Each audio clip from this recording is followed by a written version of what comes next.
Good afternoon, Simon. How are you doing today? Hello, mate. I'm good. Thank you, John, for having me, first Uh, off. I'm super excited to have this interview with you. Welcome to Real in Films. So, Simon, going off the bat, what inspired you to become an actor? Because you're not only an actor, you do produce and you write it as well. So, what inspired you to become all these things? All these things I always think is just creative, right? Because you're like, well, there's a lot of things there. But my mother is the answer. It's a short answer to that. My mum was actually an actress back in the day, sort of, but not maybe a very successful one. So she was sort of like a frustrated actress. So, but she was very creative, as was, my grandfather and, sort of lots of people in the family were creative or musicians, my stepfather and stuff like that. So I had a lot of that in my bones, I guess, or in the DNA. I'm not sure how it was. So I always, to be honest, I never really wanted to do anything else. So it was easy. Okay, so go maintaining that line. I did notice in your credits you have a lot of producing project. You produced a lot of projects. You have written many projects, and as well, you are an actor in most of these productions. You are part of the cast. So how do you manage the workload of being so many parts of the production? But how do you manage the time? Well, I'm usually, if I'm producing something, I'm usually one of 10 people producing anyway. Sort of, these things usually have a lot of producers on them. But I like to help out the movies. I was thinking that the days of being just an actor and waiting for the phone to ring are kind of gone in my mind. I think you have to diversify and you have to collaborate. So in your downtime, I mean, when I'm not doing these very nice $200 million Arnold Schwarzenegger shows, um, you know, you may as well keep working, right? And the only way to keep working is maybe to create your own content, as in put together a movie with, I mean, I know so many people, so we're a bunch of producers and writers and directors, and it's a very privileged position to be in. So you just like chat around ideas and go, hey, what do you think? And we put together a project, and then we send the project to distributors and funding people, and then they fund it. And part of that as well is like, well, it's good because that's good it's good to work, but also then when the movie gets made, you have a job in the movie as an actor and so on and so forth. You give yourself a job. It's like sort of being freelance a little bit. Well, an actor is being freelance, obviously, but it's a way to keep working when you're not working. So when obviously you go up for the big shows and stuff like that, and you do that, but you do this in your downtime, so that, to be honest, mate, I achieve my life goal, which is just to be a working actor. I don't want to. I don't work in Starbucks or McDonald's or anything like that. Sort of.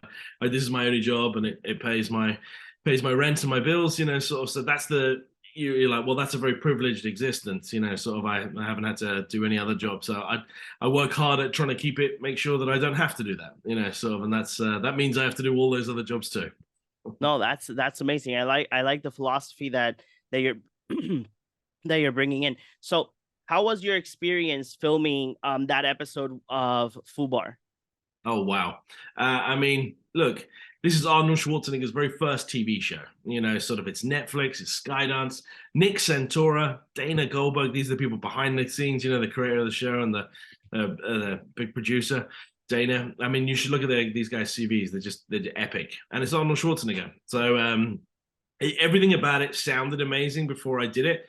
I auditioned for the job. I did taped for the job, and then eventually I got the job, and and then they were like, "Oh, I actually got the job doing my own accent," and then they made me do another. They were like, "Oh, we're going to get you a voice coach, and you're going to do a different, a Flemish accent," and I was like, "Oh, a what? I don't even know what that is." And they're like, "And you're going to speak some German," and I was like, "Oh, great! That sounds very exciting."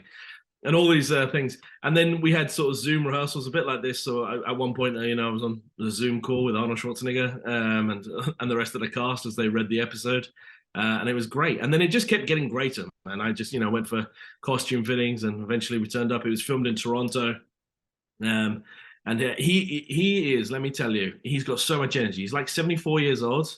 And he's got so much energy. Like he's just so much energy. Like he's got so much energy and time for everybody. He's like, one of the first people there. He's so nice and he's so generous as a scene partner as well. I just had great fun just doing the scene with him. I mean, what was not to like? So can you tell me, because I doing some research and everything, I did find out that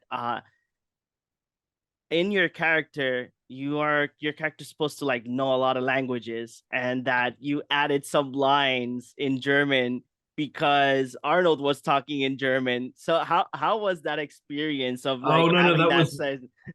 what it was is I was doing some German. They were Uh-huh. like, "Oh, you have to speak in German at the beginning." So I don't speak German, right? I had to learn just the lines from a friend of mine who recorded them for me, who did speak German, and so I did it. But then Arnold Schwarzenegger, in the break in filming, like so they cut. You know, I mean, there's a lot of time where we're not filming. He started talking to me in German, and I was like, "Oh," I was like, "I don't speak German," and he was like, "Oh, yeah, so you don't?" And I said, "No," but I took it as a great compliment. He goes, "Oh, your German's really good." I was like, "My German isn't really good. I just know those like 3 lines that I just said to you. That's all I know." And he goes, "Oh, but you sounded fluent." I was like, "Okay." I was like, "Well, that's good," because I'm worried about it. I don't speak any other languages, so I was like, "Does this sound right?" You know, like I don't know. And the answer was it did. So that was the best compliment you could get, is somebody that did speak German, thinking that you were actually fluent in German. So I was like, brilliant. No, I understand, because myself, I'm from Puerto Rico, and a lot of people think that I'm from the U.S., and I'm like, no, no, no, I'm Latino. So I've so I've actually filmed 3 movies in Puerto Rico, in San Juan. You know, oh, sort of. I love do Puerto you like Rico. it? No, okay, Yeah, I've been there 3 times. that's amazing. I filmed 2 Bruce Willis movies in Puerto Rico. That's gonna be my next follow-up question. So how does it feel that you have worked with Arnold Schwarzenegger, Bruce Willis, Mel Gibson, all of these action heroes from the 80s and 90s? How does it feel that you have got to work with mostly all of them? Mostly all of them. I'm missing one, mate. I'm missing Sylvester Stallone. So somebody needs to get me Sylvester Stallone on the phone. So I can go, I need him. And then I've completed the set. Yes, that needs to happen. It does need to happen. I don't know who we need to talk to about that, but somebody needs to make that happen. Yeah. I'm telling them that Netflix needs to make that happen, really. You know, sort of, if they could do that for me, I'd appreciate that a lot. I'm an 80s baby, right? You know, sort of, so I grew up in the 80s. So I grew up with these, you know, the Schwarzenegger, Bruce Willis, Jean-Claude Van Damme, all of them. I never in my wildest dreams actually thought that I would ever share the screen with any of these guys, let alone most of them, you know, sort of. So yeah, it's just, you know, yeah, those are days that are real good days, you know, sort of. But everybody, I suppose, has good days in their jobs, but mine are like, um, you know, mine are extra special because you know what it is? They don't make these guys anymore. There's no new Arnold Schwarzenegger or no new Bruce Willis or Mel Gibson or any of these guys, um, or Sylvester Stallone. There's none of them. They just don't make movie stars like that anymore. They don't, you know, that's just the thing. These guys are getting older, and one day, you know, sadly, they'll be gone. So you know, they're legends right now. Everybody's saying, yeah, God, this guy's a legend. It's like, absolutely, he's a living legend, and he's still working. You know, and most of these guys are still working, and they should, Yes. you know what they shouldn't be. They should retire. They should, you know, they should play golf or whatever it is they want to do. But they've got such good attitude, such good positivity. They want to keep working because they have fans, and they know that, and they love their life, and they want to keep, you know, relevant and keep the, you know, sort of. So good for them, you know, sort of. And I'm like, I hope when I'm 74, you know, I have that same sort of energy and same sort of attitude that they do, because it's honestly, it is something that young people should look up to. They're hardworking, you know, sort of. You know, they pursued their dreams, however unlikely they would have seemed. Can you imagine being Arnold Schwarzenegger, like a bodybuilder with a very thick Austrian accent, going, "I'm going to be a movie star"? And, you know, at the time, people were like, I don't think that's gonna, yeah, I don't think Yeah. that's gonna work. He didn't look like the movie stars of the time. You know, they're like, yeah, you don't, yeah, I mean, we don't have anything like what you're talking about. But obviously, he made it work. You know, and they just created a whole subgenre of, you know, I don't know, just a subgenre, like a whole sort of genre of different types of movie actors, you know, sort of, and he's one of the trailblazers for that. So yeah, I mean, these guys are great, man. I feel very lucky that in my life, in my career, I'll have stood next to them. That's what I'm hoping, mate, is that I stand next to them and some of their magic falls off of them and lands on me, you know. And then one day I'll be telling people about these guys, and it will seem so far away, you know. So they'll be like, yeah, these guys were icons. They were literal icons and legends, and I was very lucky to be near them for just for a little bit. But it's my little bit. No, yeah, I completely agree. I think that sometimes is that little dash of or that like I would say the little things are what counts, you know? Um Yeah, so Simon, wanted to ask you because checking you out and learning what you have worked on in your career, I've noticed that you have a lot of like horror genre or mystery thriller films. yeah. Is it because you like this genre a lot? No. No. What? It's because, mate, when they, right, when you're an actor, you have to learn what sort of person you're being cast as, like sort of like where's not that, I mean, actors can be anything, right? Sort of, but sometimes you fall into, certain roles, like, like Bruce Willis was always like the cop, like, Yeah. so, like Arnold Schwarzenegger is always the hero, the tough, and that's it's not to say that they can't do anything else. They often do lots of things, but the audience like to see them in a role that they feel familiar with, sort of. So for me, mates, that has happened. Not that I'm nearly as successful as any of these people, but bad guys are my things, villains, and villains turn up a bit more in horror films or action films. So it means I do much less comedy films, sort of than I would love to do comedy all day long. But the more successful movies are horror movies, and they're always looking for a bad guy. And if they're looking for a bad guy, my phone rings a lot. So, So, what would be something that what out of the three, being an actor, a producer, and a writer, which of the three do you prefer more? oh well, acting is my first love. So I mean, that's what that's what I love doing, because it's just playing make believe, sort of. So it's just, sometimes, mate, I'm doing these jobs with Arnold Schwarzenegger, and I can't really believe that they're paying me to do it. I do it for free, sort of. I love this stuff, sort of. But yeah, it's just a lot of fun. So, Simon, I think that in this question that I'm gonna ask, probably you're not gonna be able to give us that much information. But I did my research and I found out that you are going to be appearing in the upcoming season of The Witcher. Can you tell us anything about your character that Hey, on this upcoming listen, season? I've got in front of me here on this other screen. I've got the FUBAR thing. I'm sure you got Uh-huh. this. It's a 5-page PDF of the things I'm not even allowed to say to you about FUBAR. Otherwise somebody's going to turn up to my door and kill me. There'll be like a knock, maybe a hitman from Netflix, and they'll kill me. Imagine that that's what I've got for FUBAR. Okay, Imagine okay. what I cannot tell you about Witcher. The Witcher is like the Witcher may as well be. I may as well work for the CIA at that point. I let me tell you this. I'm in The Witcher. I am also in The Witcher coming up. So Uh, I'm very excited about it. But mate, can I tell you anything? Absolutely not. They oh will. man. Someone will. That'll be a different hitman. If I told you something about The Witcher, that hitman would knock on the door and slit my throat. And that's the only way I would know what I was being killed for. If it's a gun, I know it's FUBAR. If my throat is slit, I know it's The Witcher. The weapon is the only way I know the difference about what I said. Oh God, that was funny. So, in regards to Fubar, is there what can you tell the audience? I know that you can't say that much, but what can you tell the audience to expect from the show? Do you know what I think? It's such good fun. The big thing I want to tell the audience, it drops on Netflix on May 25th, so everyone should check it out. It's an action comedy, but what's important about that is the comedy bit as well. So it's Arnold Schwarzenegger's action, but it's got such funny characters in it as well, including Arnold. And the comedy is really, it reminds me of like True Lies. I don't know if you saw that movie, I but did. it's that sort of elevated action comedy, and I really enjoyed that for me. So if that was the sort of thing you enjoyed, you're gonna love this show. And it's Arnold Schwarzenegger's first ever TV show. Like, I mean, come on, I gotta easy. say, Simon, because I'm a '90s baby, but having parents that were born in the '80s and they were and not the '80s, but were born on that era. Yeah, That's that was the content in movies that would watch. So sometimes I'm like sitting down talking to people that are not my age, and they're like, "Are you older? Because you're talking about things that we don't know about." So you mentioning True Lies, and I'm like here like that is one of my favorite Arnold I movies.